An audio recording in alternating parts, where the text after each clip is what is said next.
Mallayya jewellers, Ottupara, Vadakkanchery. Phone 0488423266. Thrissur Pooram കലക്കലിൽ FIR register ചെയ്ത അന്വേഷണത്തിന് സാധ്യത. സർക്കാർ അഡ്വക്കേറ്റ് ജനറലിന്റെ നിയമോപദേശം തേടി. വിഷയം ഇന്ന് മന്ത്രിസഭ ചർച്ച ചെയ്തേക്കും.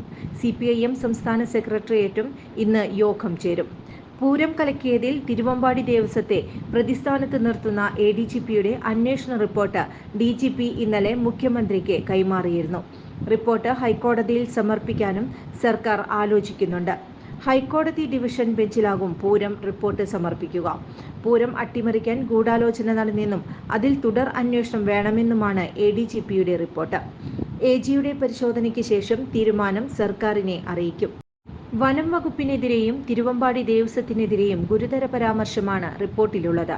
പൂരം പൂർത്തീകരിക്കാൻ ജില്ലാ ഭരണകൂടത്തിന്റെയും പാറമേക്കാവ് ദേവസ്വത്തിന്റെയും ശ്രമങ്ങൾ തിരുവമ്പാടിയിലെ ചിലർ അട്ടിമറിച്ചു. പാറമേക്കാവ് ദേവസ്വം പൂരം നടത്തണമെന്ന നിലപാട് എടുത്തു. എന്നാൽ തിരുവമ്പാടി സെക്രട്ടറി ഗിരീഷ് കുമാർ പൂരം നിർത്തിവെച്ച് തടസ്സം ഉണ്ടാക്കിയെന്ന് റിപ്പോർട്ടിൽ പറയുന്നു. തിരുവമ്പാടി ദേവസ്വം സെക്രട്ടറി ബോധപൂർവം പ്രശ്നങ്ങൾ ഉണ്ടാക്കിയെന്നാണ് റിപ്പോർട്ടിൽ പറയുന്നത്. ആനവിഷയത്തിൽ പാറമേക്കാവ് ദേവസ്വത്തിന്റെ പരാതികളിൽ കഴമ്പ് ഉണ്ടെന്നും ADGPയുടെ റിപ്പോർട്ടിൽ പരാമർശിച്ചു. കൂടുതൽ വാർത്തകൾക്ക് ഞങ്ങളുടെ ചാനൽ സബ്സ്ക്രൈബ് ചെയ്യുക. ഫേസ്ബുക്ക് ഫോളോ അപ്പ് ചെയ്യുക. വാർത്തകൾ വേഗത്തിലറിയാൻ Anytime News.